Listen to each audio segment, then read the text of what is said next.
Smarting from the UN Security Council's rejection of a deferral, Kenya's top leadership now says it will snub Western markets in retaliation.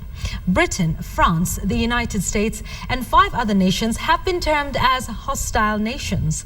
Samogina reports on an onslaught championed by the country's deputy president. The 8 nations that crippled the deferral of Kenya's cases are the country's enemies number 1. The nation's majority, drawn from the Western powers, have been branded hostiles against Kenya, and the country's leadership has not minced its words. It is now going to trade with the West for betraying a friendship. Mr. Deputy President, you government that you lead with Honorable Uhuru Kenyatta should do business with our friends. We shall have no business with our enemies. We want to respect especially those who stood with us. We now can say we have genuine, legitimate, consistent friends. And we are going to work with those who are prepared to work with us. The 8 abstained from the deferral motion that missed the threshold of 9 votes to be approved. The motion got only 7 votes.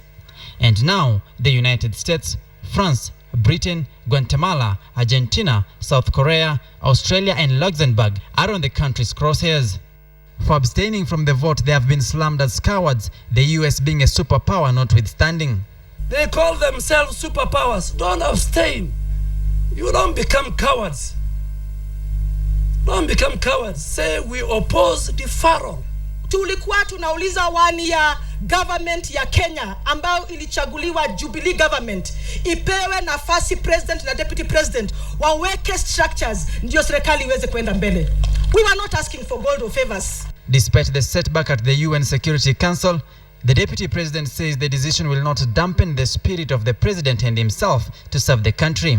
The deputy president affirmed the decision was not a shocker, but with a caveat that the UN Security Council was not doing the Africa continent any favors. And we are used to making difficult decisions in difficult situations.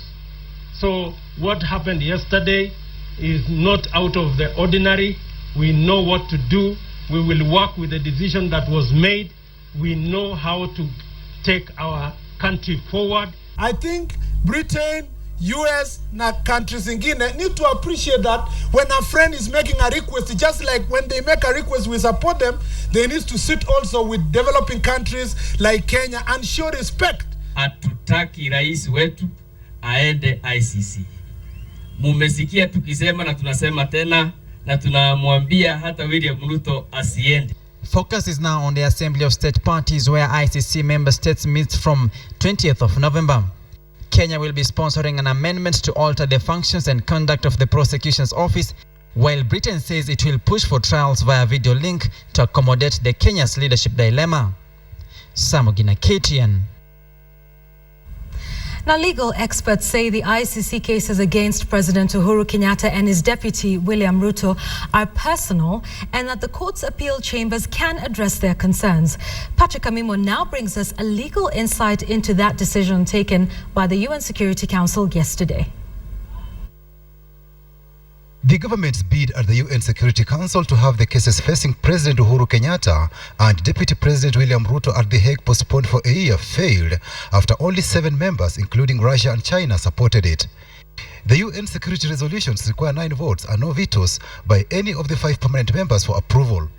Lawyer Harun Dubi says it was wrong for Kenya to refer the cases to the UN. This is a criminal case against individuals, whatever offices they hold.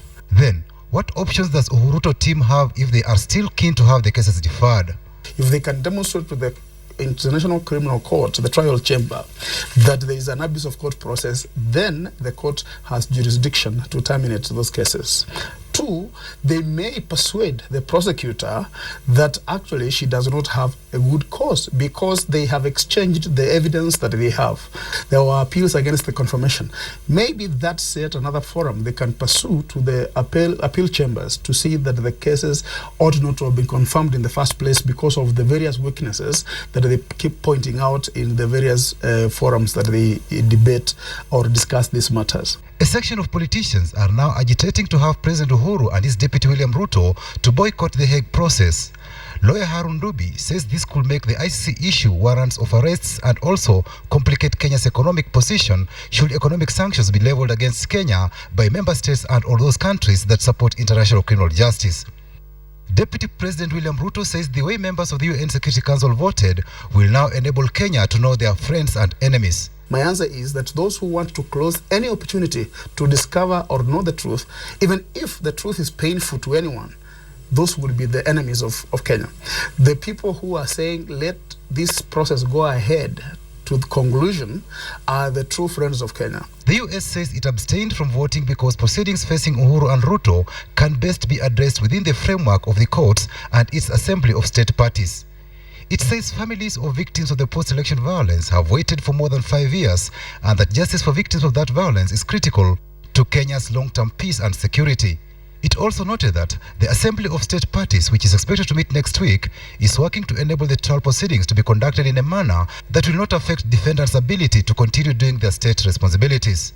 The United Kingdom says the Security Council International Criminal Court was the right place to address deferral concerns, but not the Security Council. Britain says the ICC had previously acted independently on such requests about case proceedings. France, on its part, said ICC has shown flexibility by postponing the trial of Uhuru by 4 months. Argentina argues UN Security Council should not be seen as a gang helping to perpetuate the war of the jungle. Patrick Amimo, KTN.